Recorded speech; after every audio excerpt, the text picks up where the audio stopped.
ಕನ್ನಡದ ನಂಬರ್ 1 ದಿನಪತ್ರಿಕೆ ವಿಜಯವಾಣಿಯಲ್ಲಿ ಪ್ರಕಟವಾಗಿರುವ ಈ ದಿನದ ಮಹತ್ವದ ಸುದ್ದಿಗಳನ್ನೊಮ್ಮೆ ನೋಡಿ ಬರೋಣ. ಪರಮಾಣು ಒಪ್ಪಂದ. ಇರಾನ್ ವಿರುದ್ಧ ಯುದ್ಧ ಸಾರಿದ 24 ಗಂಟೆ ಅವಧಿಯಲ್ಲೇ ಅಮೆರಿಕ ಹಾಗೂ ಇಸ್ರೇಲ್ ಪಡೆಗಳು ಇರಾನ್ನ ಪರಮೋಚ್ಚ ನಾಯಕ ಅಯಾತೊಲ್ಲಾ ಅಲಿ ಖಮೇನಿ ಹತ್ಯೆಗೈದಿವೆ. ಖಮೇನಿ ಹತ್ಯೆ ಬಳಿಕ ಇರಾನ್ ಪ್ರತೀಕಾರದ ಸಂಕಲ್ಪ ತೊಟ್ಟಿದೆ. ಇಸ್ರೇಲ್ ಜೊತೆಗೆ ಅಮೆರಿಕದ ಸೇನಾ ನೆಲೆಗಳು, ರಾಯಭಾರ ಕಚೇರಿಗಳಿರುವ ಮಧ್ಯಪ್ರಾಚ್ಯದ 8 ರಾಷ್ಟ್ರಗಳ ಮೇಲೆ ತೀವ್ರ ದಾಳಿಗೊಳಿಸಿರುವುದರಿಂದ ಕೊಲ್ಲಿ ರಾಷ್ಟ್ರಗಳು ಧಗಧಗಿಸ್ತಾ ಇವೆ. ಅಮೆರಿಕ, ಇಸ್ರೇಲ್ ಪಡೆಗಳು ಇರಾನ್ನ ಮೇಲೆ ಮತ್ತೊಂದು ಸುತ್ತಿನ ದಾಳಿ ಆರಂಭಿಸಿದ್ದು, ಟೆಹರಾನ್ ಸೇರಿದಂತೆ ಬಹುತೇಕ ನಗರ ಪ್ರದೇಶಗಳು ಹಾನಿಗೀಡಾಗಿವೆ. 3-4 ದಿನಗಳಲ್ಲಿ ಯುದ್ಧ ನಿಲ್ಲದಿದ್ದಲ್ಲಿ ತೈಲ ಬಿಕ್ಕಟ್ಟು ಭುಗಿಲೇಳುವುದು ನಿಶ್ಚಿತವಾಗಿದೆ. ಈ ಸುದ್ದಿಗೆ ಇಂದಿನ ಸಂಚಿಕೆ ಓದಿ.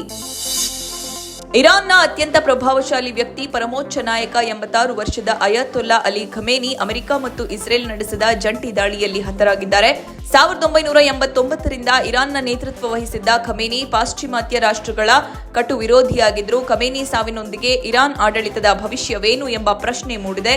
ಈ ಮಾಹಿತಿಗೆ ಚಿಂತನ ಪುಟ ನೋಡಿ. ಯುದ್ಧ ಪೀಡಿತ ಮಧ್ಯಪ್ರಾಚ್ಯದಲ್ಲಿ ಕನ್ನಡಿಗರು ಸೇರಿದಂತೆ ಸಾವಿರಾರು ಭಾರತೀಯರು ಅತಂತ್ರರಾಗಿದ್ದು, ಅವರನ್ನ ಕರೆತರಲು ಕರ್ನಾಟಕ ಹಾಗೂ ಕೇಂದ್ರ ಸರ್ಕಾರ ದೃಢ ಹೆಜ್ಜೆ ಇರಿಸಿದೆ. ಕನ್ನಡಿಗರ ಸಂಪರ್ಕ ಸಾಧಿಸಲಾಗಿದ್ದು, ಅವರನ್ನ ಸುರಕ್ಷಿತವಾಗಿ ರಾಜ್ಯಕ್ಕೆ ಕರೆತರುವುದಾಗಿ ಸಿಎಂ ಸಿದ್ದರಾಮಯ್ಯ ಹೇಳಿದ್ದಾರೆ.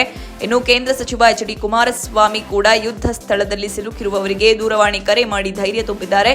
ಈ ಸುದ್ದಿಗೆ ಸಮಸ್ತ ಕರ್ನಾಟಕ ಪುಟ ನೋಡಿ. ದುಬೈನಲ್ಲಿ ಶನಿವಾರ ವಿಜಯವಾಣಿ ದಿನಪತ್ರಿಕೆಯ ವಿಜಯರತ್ನ ಇಂಟರ್ನ್ಯಾಷನಲ್ ಅವಾರ್ಡ್ 2006 ಪಡೆದುಕೊಂಡ 27 ಸಾಧಕರು ಹಾಗೂ ಅವರ ಸಂಬಂಧಿಕರು ಸುರಕ್ಷಿತವಾಗಿದ್ದಾರೆ.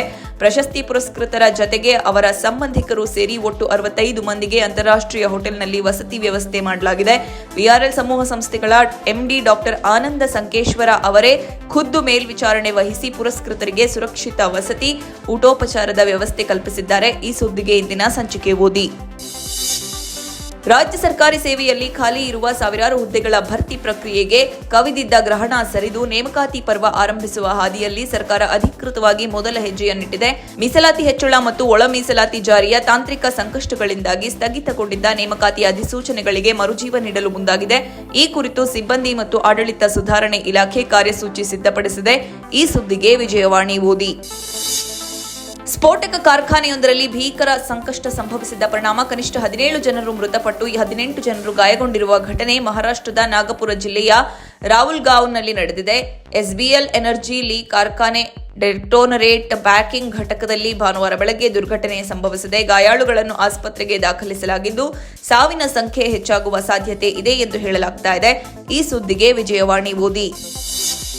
ಪ್ರಧಾನಿ ಮೋದಿ ಭಾನುವಾರ ಸಂಜೆ ಪುದುಚೇರಿ ಹಾಗೂ ತಮಿಳುನಾಡಿನ ಮದುರೈ ಸಮೀಪದ ತಿರುಪ್ಪರಕುಂಡ್ರಂನಲ್ಲಿರುವ ಆರುಲ್ಮಿಗು ಸುಬ್ರಹ್ಮಣ್ಯ ಸ್ವಾಮಿ ದೇವಾಲಯಕ್ಕೆ ಭೇಟಿ ನೀಡಿ ಪೂಜೆ ಸಲ್ಲಿಸಿದ್ದು ವಿಶೇಷ.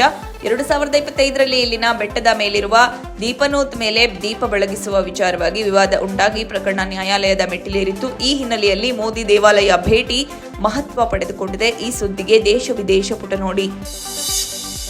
ಮಹಾರಾಷ್ಟ್ರ ಉಪಮುಖ್ಯಮಂತ್ರಿ ಅಜಿತ್ ಪವಾರ್ ಪ್ರಯಾಣಿಸುತ್ತಿದ್ದ ವಿಮಾನ ಮಹಾರಾಷ್ಟ್ರದ ಬಾರಾಮತಿಯಲ್ಲಿ ಪತನಗೊಂಡಿದ್ದು, ಅವರ ಸಾವಿನ ಸಂಬಂಧ ನಡೆದ ತನಿಖೆಯ ಪ್ರಾಥಮಿಕ ವರದಿಯಲ್ಲಿ ಹಲವು ಕಾರಣಗಳನ್ನು ಪಟ್ಟಿ ಮಾಡಲಾಗಿದೆ. ಅದರ ಪ್ರಕಾರ ವಿಮಾನ ಇಳಿಯುವ ಸಮಯದಲ್ಲಿ ಮಂಜು ಕವಿದ ವಾತಾವರಣ ಇದ್ದು, ಕೇವಲ 3 ಕಿಲೋಮೀಟರ್ ದೂರದವರೆಗೆ ದೃಶ್ಯಗಳು ಕಾಣುತ್ತಿತ್ತೆಂದು ಬೊಟ್ಟು ಮಾಡಲಾಗಿದೆ. ಈ ಸುದ್ದಿಗೆ ಇಂದಿನ ಸಂಚಿಕೆ ಓದಿ. ಹಾಲಿ ಚಾಂಪಿಯನ್ ಭಾರತ ತಂಡ ಐಸಿಸಿ ಟಿ20 ವಿಶ್ವಕಪ್ ಟೂರ್ನಿಯಲ್ಲಿ ಸತತ 3ನೇ ಹಾಗೂ ಒಟ್ಟಾರೆ 6ನೇ ಬಾರಿಗೆ ಸೆಮಿಫೈನಲ್ ಪ್ರವೇಶಿಸಿದೆ.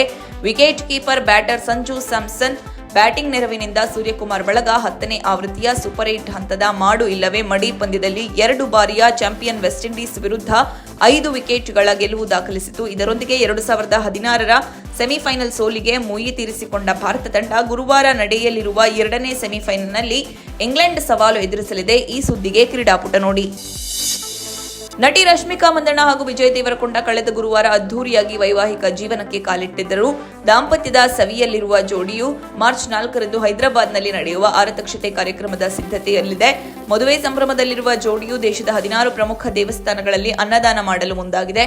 ಎಲ್ಲೆಲ್ಲಿ ಅನ್ನ ಸಂತರ್ಪಣೆ ಮಾಡಲಾಗುತ್ತದೆ ಎಂಬ ಪಟ್ಟಿಯನ್ನ ದಂಪತಿ ಜಾಲತಾಣದಲ್ಲಿ ಹಂಚಿಕೊಂಡಿದ್ದಾರೆ. ಈ ಸುದ್ದಿಗೆ ಉಲ್ಲಾಸ ನಮಸ್ತೆ ಬೆಂಗಳೂರು ನೋಡಿ. ಇವಿಷ್ಟೇ ಅಲ್ಲ, ಮುಂಜಾನೆ ಮಾತು, ಅಂತರಂಗ, ಭವಿಷ್ಯ, ಮನೋವಿಕಾಸದ ಕಾಲಂಗಳು, ಕ್ರೀಡೆ, ಸಿನಿಮಾ, ದೇಶ ವಿದೇಶಗಳ ಭರಪೂರ ಸುದ್ದಿಗಳ ವಿಶೇಷಗಳಿಗಾಗಿ ವಿಜಯವಾಣಿ ಓದಿ. ನೋ ಉತ್ಪ್ರೇಕ್ಷೆ, ನೋ ಊಹಾಪೋಹ.